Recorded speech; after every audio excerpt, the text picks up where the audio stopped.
This devotion is based on Psalm 93, and today is the first day of lockdown. So welcome to lockdown, welcome to Psalms. I was really curious to see what the psalm was for this first day, and as expected, it's absolutely and totally spot on and appropriate as a devotion for us on this day, Psalm 93. And it is a theme that we have had right at the beginning when COVID started, and it comes up again.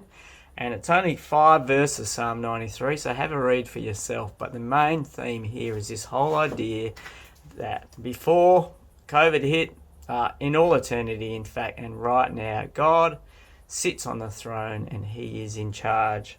Verse 1 says, "The Lord reigns, he is robed with majesty.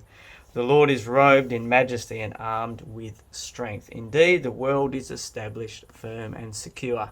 None of this changes God. In fact, more than ever, God comes to the fore, and we know that he's in charge. He's in charge of everything. He reigns.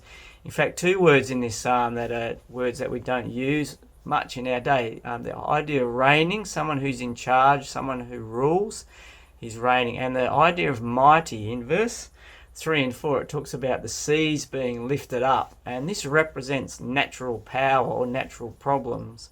And it's just basically saying the seas have lifted up, but God is mightier. He rises up mightier than the seas. He's mightier than COVID. He's mightier than anything.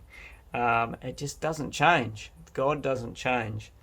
And a part of what doesn't change is God's laws or God's statutes or God's ways. They are the same always. And it is a good time for us to stick firm to these, to realign ourselves to these in these times, and let that be the meditation of our heart. And right at the end there, it just says, "Holiness adorns your house." God's holiness stands firm. So reflect on this psalm today. Make sure you read it. Just 5 verses. Very appropriate for today.